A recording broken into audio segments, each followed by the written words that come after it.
Muito boa noite, bom dia, boa tarde, boa madrugada. Independente do horário que você esteja ligando o seu computador ou seu smartphone, seja bem-vindo ou seja bem-vinda, porque nós estamos nesse momento começando mais uma riquíssima aula e poderosa aí que vai com certeza destravar aí coisas na sua mente, que vai te colocar mais perto da fluência na língua inglesa, ok?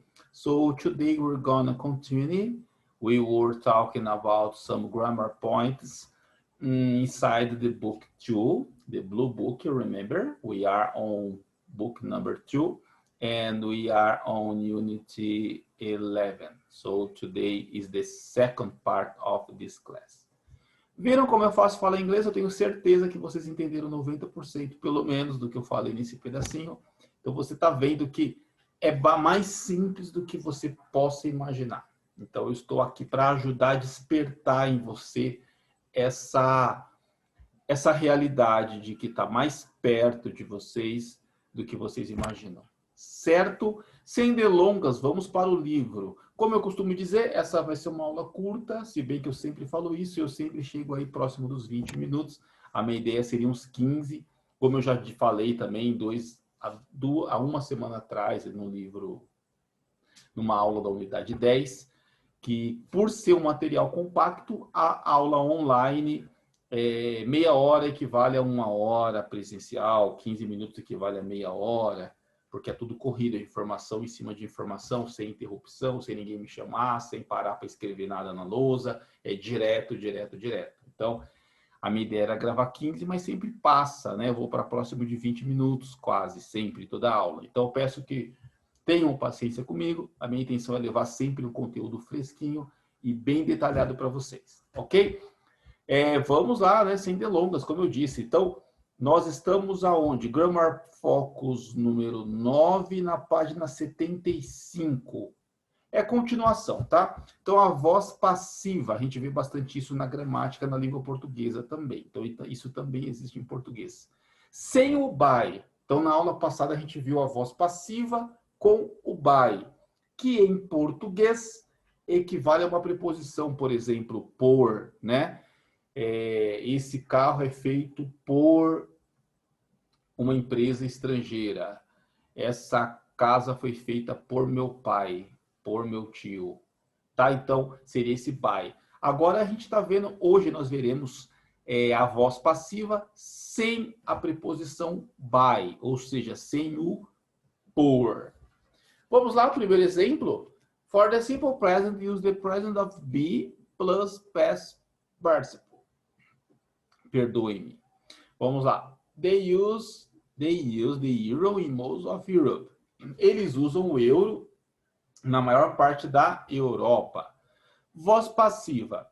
The euro is used in most of Europe. O euro é usado na maior parte da Europa. Notem que mudou, né?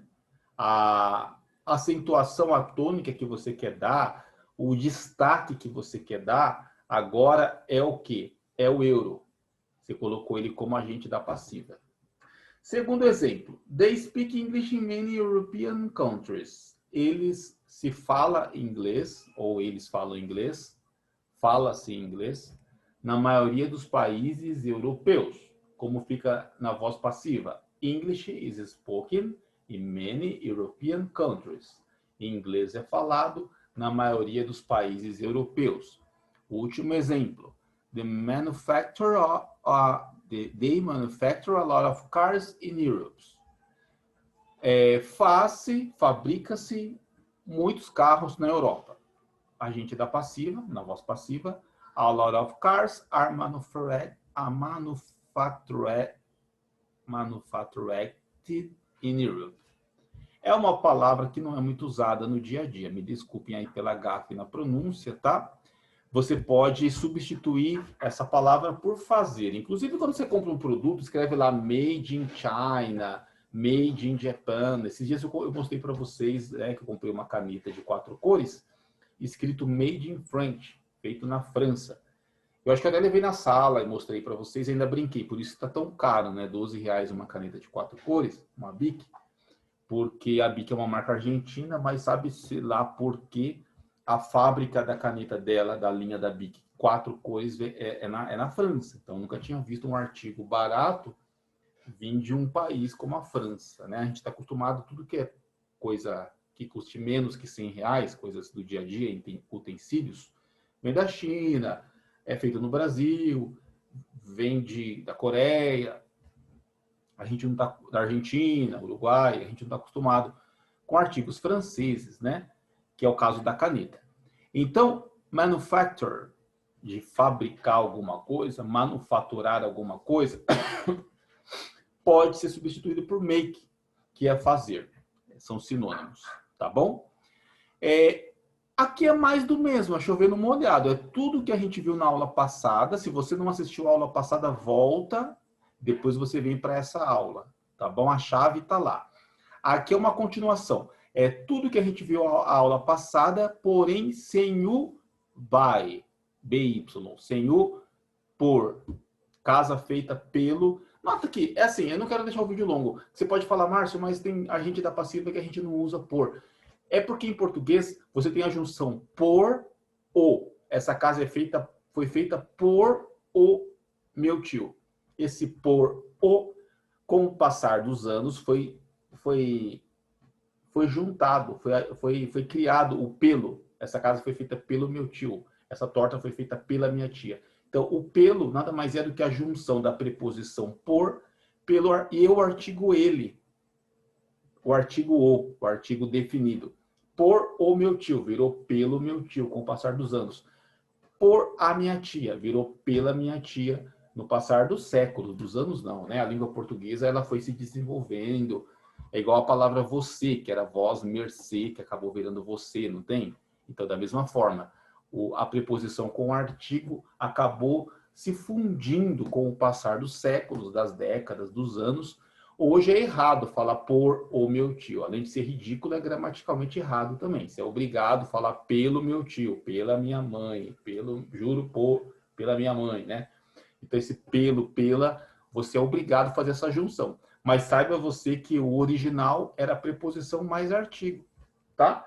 Então, esse by, em inglês, equivale ao por, ao pelo, pela, pelos, pelas, que são plurais, singulares, feminino, masculino, tudo isso aí. Em inglês é by, by. E na maioria das vezes que você coloca na voz passiva, você precisa usar essa preposição junto com o artigo. Mas há situações que você não precisa, que é o caso que a gente viu. Tá bom? Então, o euro é usado na maioria dos países da Europa. Você não usou pelo, por, pelo. Você não usou. O inglês é falado na maioria dos países europeus. Você não usou pelo, pela. Um monte de carros são feitos na Europa. Então, dessa vez você não precisou. É isso que o autor está falando. Há exceções, há momentos que você não vai precisar do by. Ok. Como de costume, criei um novo costume, né? Estou deixando vocês mal acostumados. Criei o hábito de fazer o exercício que se segue. Então, vou fazer o exercício A com vocês aqui, ó. Complete these passages using the simple present passive form. Many crops are grown in Taiwan. Muitos grãos crescem em Taiwan, muita plantação. Some crops are consumed locally. Algumas colheitas, alguns grãos são consumidos localmente. But others are exported, mas outros são exportados. Tea is grown in cooler parts of the island. Chá é crescido, só que no Brasil vai ficar estranho você falar assim. Então, chá é cultivado em partes mais frias da Islândia. And rice is cultivated in warmer parts. E o arroz é cultivado nas partes mais quentes. Fishing is also an important industry. A pesca é também uma indústria importante. A wide variety of seafood, uma grande variedade de frutos do mar. Is caught, é pego, and is shipped, e é enviado por navio. Esse ship de navio pode ser usado como verbo, que aí você vai traduzir como enviado a navio, mandado por navio. All over the world, por todo mundo. Many people is employed, are, né? People é plural, são pessoas. Many people are employed. Muitas pessoas são empregadas. In the electronics and textile industries as well.